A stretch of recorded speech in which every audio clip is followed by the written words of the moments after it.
ಕರ್ನಾಟಕ ರಾಜ್ಯದ ಏಕೈಕ ಪ್ರಧಾನಿ ಮಣ್ಣಿನ ಮಗೆಯಿಂದೇ ಖ್ಯಾತರಾದವರು ಮತ್ತು ರೈತರಿಗಾಗಿ ತಮ್ಮ ಜೀವನವನ್ನೇ ಮುಡುಪಾಗಿಟ್ಟ ಜೀವ. ಎಚ್ ಡಿ ದೇವೇಗೌಡರ ಬದುಕಿನ ಕಥೆ ನಿಜಕ್ಕೂ ನಮ್ಮೆಲ್ಲರಿಗೂ ಸ್ಫೂರ್ತಿದಾಯಕ. ಇವತ್ತು ಅಂಥ ಮಹಾನ್ ವ್ಯಕ್ತಿಯ ಬದುಕಿನ ಕಥೆಯನ್ನು ನೋಡ್ತಾ ಹೋಗೋಣ. ಅದಕ್ಕೂ ಮುನ್ನ ನೀವೇನಾದರೂ ಹೊಸಬರು ನಮ್ಮ ಚಾನಲ್ಗೆ ಭೇಟಿ ಕೊಟ್ಟಿದ್ದೀರಿ ಅಂದರೆ ದಯವಿಟ್ಟು ಸಬ್ಸ್ಕ್ರೈಬ್ ಮಾಡಿಕೊಳ್ಳ್ರಿ, ಹಾಗೆ ಬೆಲ್ ಐಕನ್ನ ಕ್ಲಿಕ್ ಮಾಡಿಕೊಳ್ಳಿ.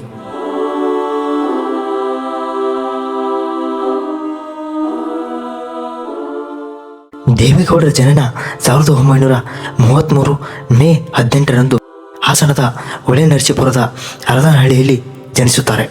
ತಂದೆ ದೊಡ್ಡೇಗೌಡ, ತಾಯಿ ದೇವಮ್ಮ.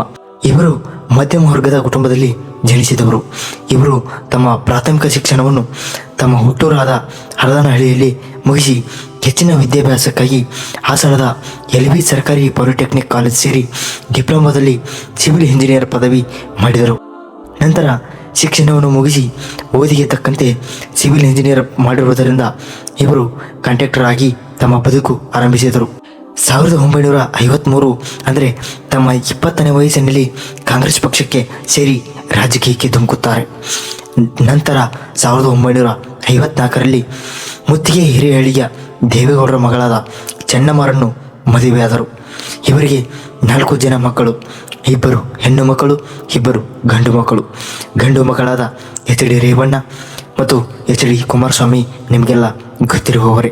ಇವರು ಹೊಳೆನರಸೀಪುರದ ಆಂಜನೇಯ ಸಹಕಾರಿ ಸಂಘದ ಅಧ್ಯಕ್ಷರಾಗಿದ್ದಾಗ ಜನಸೇವೆ ಮಾಡಿ ಗುರುತಿಸಿಕೊಂಡರು. ನಂತರ ತಾಲೂಕು ಮಂಡಲದ ಅಭಿವೃದ್ಧಿಯ ಸದಸ್ಯರಾದರು. ಮುಂದೆ ಒಳ್ಳೆಯ ಕೆಲಸ ಮಾಡಿ ಜನರ ಮೆಚ್ಚುಗೆ ಪಡೆದುಕೊಂಡರು. ಮುಂದೆ 1962ರಲ್ಲಿ ಹೊಳೆನರಸೀಪುರದ MLA ಟಿಕೆಟ್ ಆಕಾಂಕ್ಷಿಯಾಗಿದ್ದರು. ಆದರೆ ಟಿಕೆಟ್ ಸಿಗಲಿಲ್ಲ. ಇದರಿಂದ ಬೇಸರಗೊಂಡು ಕಾಂಗ್ರೆಸ್ ಪಕ್ಷವನ್ನು ಕೈಬಿಟ್ಟು ಪಕ್ಷೇತರ ಅಭ್ಯರ್ಥಿಯಾಗಿ ನಿಂತರು. ಕೊನೆಗೂ ಕಾಂಗ್ರೆಸ್ ಪಕ್ಷದ ಎದುರಾಳಿಯನ್ನು ಸೋಲಿಸಿ ವಿಧಾನಸಭೆ ಪ್ರವೇಶ ಮಾಡಿದರು. ಹೀಗೆ ವಿಧಾನಸಭೆಗೆ ಎಂಟ್ರಿ ಕೊಟ್ಟ ಇವರು ತಮ್ಮ ಭಾಷಣದ ಮೂಲಕ ಎಲ್ಲರ ಗಮನ ಸೆಳೆದರು. ಅಷ್ಟೇ ಅಲ್ಲದೆ ಹೊಳೆನರಸೀಪುರದ ಕ್ಷೇತ್ರದಿಂದ ಸತತವಾಗಿ 3 ಬಾರಿ ಗೆದ್ದು ರಾಜ್ಯ ಮಟ್ಟದಲ್ಲಿ ಹೆಸರು ಮಾಡಿದರು. ಮುಂದೆ 1969ರಲ್ಲಿ ಕಾಂಗ್ರೆಸ್ ಪಕ್ಷ 6, ಕಾಂಗ್ರೆಸ್ ಪಕ್ಷ ಹೋ ಅಂತ ವಿಂಗಡಣೆಯಾದವು. ಅದರಲ್ಲಿ ಎಚ್ ಡಿ ದೇವೇಗೌಡರು ಇಂದಿರಾ ಗಾಂಧಿಗೆ ವಿರೋಧವಾದ ಕಾಂಗ್ರೆಸ್ ಓ ಪಕ್ಷಕ್ಕೆ ಸೇರಿದರು. 1972ರ ಚುನಾವಣೆಯನ್ನು ಈ ಪಕ್ಷದಿಂದ ನಿಂತು 3ನೇ ಬಾರಿ MLA ಆದರು. MLA ಆದ ಇವರನ್ನು ಕಾಂಗ್ರೆಸ್ ಓ ಪಕ್ಷ ಇವರನ್ನು ವಿಪಕ್ಷ ನಾಯಕನಾಗಿ ಮಾಡಿದರು. ಮುಂದೆ 1975ರಲ್ಲಿ ಇಂದಿರಾ ಗಾಂಧಿ ತುರ್ತು ಪರಿಸ್ಥಿತಿ ಹೇರಿದ್ದರು. ಅದರ ವಿರುದ್ಧವಾಗಿ ಹೋರಾಡಿರುವುದರಿಂದ ಇವರು ಜೈಲು ಸೇರಿದರು. ಮುಂದೆ ಇಂದಿರಾ ಗಾಂಧಿ ವಿರುದ್ಧ ಹೋರಾಡಲು ಕಾಂಗ್ರೆಸ್ ಓ ಪಕ್ಷ ಮತ್ತು ಮುಂತಾದ ಪಕ್ಷಗಳು ಸೇರಿ ಜನತಾ ಪಾರ್ಟಿಯನ್ನು ಸ್ಥಾಪಿಸಿದವು.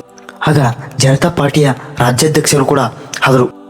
ಮುಂದೆ 1978ರಲ್ಲಿ ಜನತಾ ಪಾರ್ಟಿಯ ಅಭ್ಯರ್ಥಿಯಾಗಿ ಕಣಕ್ಕಿಳಿದ ಇವರು ಹೊಳೆನರಸೀಪುರದಲ್ಲಿ 4ನೇ ಬಾರಿ ಗೆಲುವಿನ ಬಾವುಟ ಹಾರಿಸಿದರು. ಆದರೆ ಕೇವಲ 59 ಸೀಟ್ ಗೆಲ್ಲಲಾಯಿತು ಜನತಾ ಪಾರ್ಟಿ. ಮುಂದೆ 1983ರ ಚುನಾವಣೆಯಲ್ಲಿ ಜನತಾ ಪಾರ್ಟಿ 95 ಸೀಟ್ ಗೆದ್ದು ಅತಿ ದೊಡ್ಡ ಪಕ್ಷವಾಗಿ ಹೊರಹೊಮ್ಮಿತು. ಆದರೆ ಸರ್ಕಾರ ರಚಿಸುವಷ್ಟು ಸೀಟ್ ಗೆದ್ದಿರಲಿಲ್ಲ. ಕೊನೆಗೆ ಬಿಜೆಪಿ ಎಡಪಕ್ಷ ಮತ್ತು ಪಕ್ಷದ ಅಭ್ಯರ್ಥಿಗಳ ಬೆಂಬಲದೊಂದಿಗೆ ರಾಜ್ಯದಲ್ಲಿ ಮೊದಲ ಬಾರಿಗೆ ಕಾಂಗ್ರೆಸ್ಸೇತರ ಸರ್ಕಾರ ಅಧಿಕಾರಕ್ಕೆ ಬಂತು. ಆದರೆ ದೇವೇಗೌಡರು ಮುಖ್ಯಮಂತ್ರಿ ಆಗಲಿಲ್ಲ. ರಾಮಕೃಷ್ಣ ಹೆಗಡೆಯವರು CM ಆದರು. ದೇವೇಗೌಡರು ನೀರಾವರಿ ಮತ್ತು ಲೋಕೋಪಯೋಗಿ ಸಚಿವರಾಗಿ ಸೇವೆ ಮಾಡಿದರು. ಹೀಗೆ ರಾಜ್ಯದಲ್ಲಿ ಒಂದು ಒಳ್ಳೆಯ ಹೆಸರು ಮಾಡುತ್ತಾ ದೆಹಲಿಯತ್ತ ತಿರುಗಿ ನೋಡಿ 1991ರಲ್ಲಿ ಹಾಸನದಿಂದ ಸ್ಪರ್ಧಿಸಿ ಗೆಲುವು ಸಾಧಿಸಿ ಪಾರ್ಲಿಮೆಂಟ್ ಕಡೆಗೆ ಹೆಜ್ಜೆ ಹಾಕಿದರು. ಈ ವೇಳೆ ರಾಜ್ಯದ ರೈತರ ಸಮಸ್ಯೆಗಳನ್ನು ಹೇಳಿಕೊಂಡು ರೈತರ ದೃಷ್ಟಿಯಲ್ಲಿ ಒಳ್ಳೆ ರೈತ ನಾಯಕ ಎಂದು ಕರೆಸಿಕೊಂಡರು. ಮುಂದೆ 1989ರಲ್ಲಿ ಜನತಾ ಪಕ್ಷವು ತಾನು ಸ್ಪರ್ಧಿಸಿದ 222ರಲ್ಲಿ ಸ್ಪರ್ಧಿಸಿ 2ರಲ್ಲಿ ಮಾತ್ರ ಗೆದ್ದು ಹೀನಾಯ ಸೋಲು ಅನುಭವಿಸಿದರು. ಸ್ವತಃ 2 ಕ್ಷೇತ್ರದಿಂದ ನಿಂತ ಎಚ್ ಡಿ ದೇವೇಗೌಡರು ಕೂಡ 2 ಕಡೆಯೂ ಸೋಲು ಅನುಭವಿಸಿದರು. ಇದನ್ನೇ ಸವಾಲಾಗಿ ತೆಗೆದುಕೊಂಡು ದೇವೇಗೌಡರು 1994ರಲ್ಲಿ ಅಧ್ಯಕ್ಷರಾದ ಬಳಿಕ ಪಕ್ಷ ಸಂಘಟಿಸಿದರು. 1994ರಲ್ಲಿ ಜನತಾದಳ ಅಧಿಕಾರಕ್ಕೆ ಬಂದೇ ಬಿಡಿತು. ಮುಂದೆ ರಾಜ್ಯದ 14ನೇ ಮುಖ್ಯಮಂತ್ರಿಯಾಗಿ ಪ್ರಮಾಣ ವಚನ ಸ್ವೀಕರಿಸಿದರು. ಇದೇ ವೇಳೆ ರೈತರ ಕೆಲವು ಸಮಸ್ಯೆಗಳನ್ನು ಪರಿಹರಿಸಿದರು. 1996ರಲ್ಲಿ ಲೋಕಸಭಾ ಚುನಾವಣೆಯಲ್ಲಿ ಯಾವ ಪಕ್ಷಕ್ಕೂ ಬಹುಮತ ಬಂದಿರಲಿಲ್ಲ. ಅತಿ ದೊಡ್ಡ ಪಕ್ಷವಾಗಿ ಹೊರಹೊಮ್ಮಿದ್ದ ಬಿಜೆಪಿ ವಾಜಪೇಯಿ ನೇತೃತ್ವದಲ್ಲಿ ಸರ್ಕಾರ ರಚಿಸಿದರು. ಅದು ಕೇವಲ 13 ದಿನಕ್ಕೆ ಪಲ್ಟಿ ಹೊಡೆಯಿತು. ಕೊನೆಗೆ 13 ಪ್ರಾದೇಶಿಕ ಪಕ್ಷ ಸೇರಿ ಸಂಯುಕ್ತ ರಂಗ ರಚಿಸಿಕೊಂಡವು. ಜನತಾದಳ ನೇತೃತ್ವದಲ್ಲಿ ಸರ್ಕಾರ ರಚಿಸುವುದಾದರೆ ಕಾಂಗ್ರೆಸ್ ಬೆಂಬಲ ನೀಡುವುದಾಗಿ ಘೋಷಿಸಿತು. ಆದರೆ ಜನತಾದಳದ ವಿ.ಪಿ. ಸಿಂಗ್ ಪ್ರಧಾನಿಯಾಗಲು ನಿರಾಕರಿಸಿದರು. ಮುಂದೆ ಪ್ರಧಾನಮಂತ್ರಿಯ ಕುರ್ಚಿ ದೇವೇಗೌಡರಿಗೆ ಒಲಿದು ಬಂತು. ಅದಕ್ಕೆ ದೇವೇಗೌಡರು ಒಪ್ಪಿಕೊಂಡು ದೇಶದ 11ನೇ ಪ್ರಧಾನಿಯಾದರು. ಆದರೆ 1 ವರ್ಷ ಸಂಪೂರ್ಣ ಪ್ರಧಾನಿಯಾಗಲಿಲ್ಲ ದೇವೇಗೌಡರು. ಸಂಯುಕ್ತ ರಂಗಕ್ಕೆ ಬೆಂಬಲ ಕೊಟ್ಟಿದ್ದ ಕಾಂಗ್ರೆಸ್ ಪಕ್ಷ ಎಲ್ಲದಕ್ಕೂ ಅಡ್ಡಿಪಡಿಸ್ತಾ ಇತ್ತು. ಇದರಿಂದ ಬೇಸರಗೊಂಡ ದೇವೇಗೌಡರು ರಾಜೀನಾಮೆ ನೀಡಿದರು. 1999ರಲ್ಲಿ ಜನತಾದಳದ ಕೆಲ ಹಿರಿಯ ನಾಯಕರು ಬಿಜೆಪಿ ನೇತೃತ್ವದ NDAಗೆ ಕೈ ಜೋಡಿಸಿದರು. ಇದರಿಂದ ಬೇಸರಗೊಂಡ ಒಂದು ಬಣ ಜಾತ್ಯತೀತ ಜನತಾದಳ ಅಂದರೆ JDS ಪಕ್ಷವನ್ನು ಹುಟ್ಟುಹಾಕಿತು. ದೇವೇಗೌಡರು ಅದರ ರಾಷ್ಟ್ರೀಯ ಅಧ್ಯಕ್ಷರಾದರು. 1999ರಲ್ಲಿ ದೇವೇಗೌಡರು ಸೋಲು ಅನುಭವಿಸಿದರು.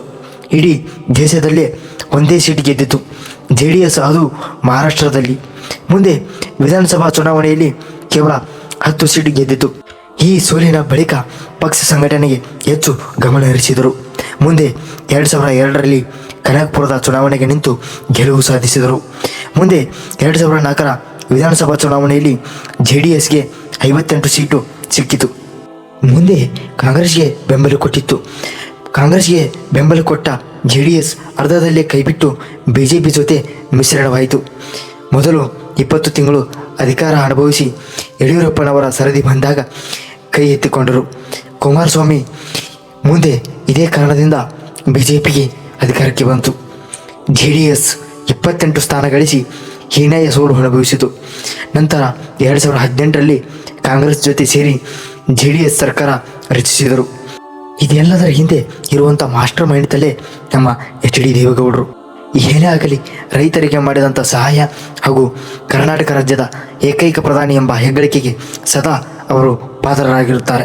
ಇಷ್ಟೆಲ್ಲ ಸಾಧನೆ ಮಾಡಿದ ದೇವೇಗೌಡರ ವಯಸ್ಸು ಈಗ 93 ವರ್ಷ. ಸುಖಕರವಾದ ಸಂತೋಷದ ಜೀವನ ಸುಗಮವಾಗಿ ಸಾಗಲಿ ಅಂತ ಹಾರೈಸುತ್ತಾ ಈ ಒಂದು ವಿಡಿಯೋವನ್ನು ಇಲ್ಲಿಗೆ ಮುಗಿಸುತ್ತಾ ಮತ್ತೊಂದು ವಿಡಿಯೋ ಮೂಲಕ ನಿಮ್ಮೆಲ್ಲರಿಗೂ ಸಿಗ್ತೀನಿ ಅಂತ ಹೇಳ್ತಾ ನಾನು ನಿಮ್ಮ ಕನ್ನಡಿಗ ಭರಮು ಬೆಳಗಲ್. ಎಲ್ಲರಿಗೂ ನಮಸ್ಕಾರ. ಜೈ ಕನ್ನಡ, ಜೈ ಕರ್ನಾಟಕ.